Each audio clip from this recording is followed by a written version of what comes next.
अस्सलाम वालेकुम friends, welcome back to Top Smarties. Drama serial Tum Bin कैसे जिए साथ का मजाक तो सबके लिए बहुत भारी साबित हुआ, क्योंकि यहाँ पर अदील की माँ ने जो सब कुछ सुन लिया तो खूब बातें सुनाई साथ को, और फिर खींचते हुए ज़ारा को भी यहाँ से ले गई और जाकर खूब बातें सुनाई। तो ज़ारा कहने लगी, साथ की मजाक करने की आदत है, वो शुरू से इस घर में आता है, हमने कभी उसे सीरियस लिया ही नहीं।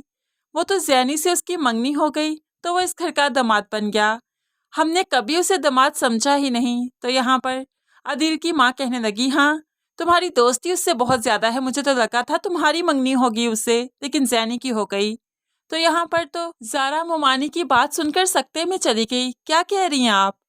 तो फिर मोमानी अपना पैंतरा बदलते हुए कहने लगी, बेटा तुम जानती हो ना लोग कितनी बातें करते हैं, तुम्हारी साथ के साथ बेतकल्फी मुझे अच्छी नहीं लगती। मुमकिन है कि तुम मेरी बात समझ जाओगी और आइंदा ये सब कुछ नहीं होगा। तो ज़ारा भी उनकी बात से एग्री करती है, ठीक है मैं आपसे माफ़ी मांगती हूँ, आइंदा ये सब कुछ नहीं होगा।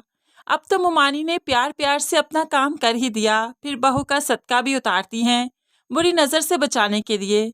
और यहाँ पर ज़ारा के माँ बाप को भी बहुत गुस्सा है कि साथ ने ये हरकत क्यों की, लेकिन दामाद है उसे कुछ कह भी नहीं सकते।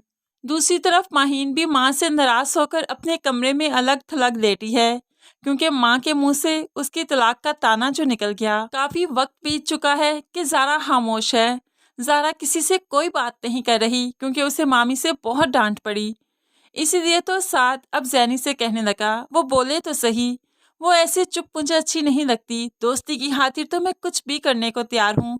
वो मुझे कहे तो मैं अदील की माँ से माफ़ी भी मांगूंगा, लेकिन वो मुझे कुछ कहे तो सही। साद जो कि ज़ारा का सिर्फ दोस्त नहीं, उसे चाहता है, उससे मोहब्बत करता है, इसलिए उसकी खामोशी बर्दाश्त नहीं कर पा रहा।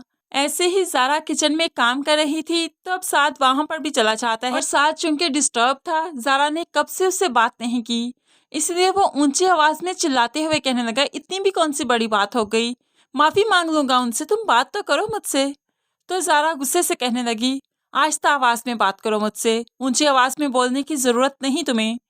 तो साद को भी गुस्सा आ गया कि ये कैसे बात कर रही है। तभी वो उसे याद दहानी कराते हुए कहने लगा, तुम आहिस्ता आवाज में बात करो मुझसे, जानती हो ना मैं इस घर का दामाद हूँ, और अब इसी हैसियत से बात करोगी तुम मुझसे। ज़ारा तो एकदम से चौंक कर साद की तरफ देखती है कि इसका रवैया इतना क्यों बदल गया, गलती भी इसकी और ऊपर से यही इतरा भी रहा है। बस साद गुस्सा करते हुए यहाँ से चला गया और ज़ारा देखती ही रही। दूसरी तरफ मिरहा अपने उजड़े पुजड़े घर को देखकर बहुत परेशान है और सोच रही है, क्या जो माहम कह रही है ठीक है, क्या वाकई आकिब आया था, ये सब कुछ आकिब की वजह से हुआ, क्योंकि वाकई मैंने दरवाज़ा तो खोला ही था।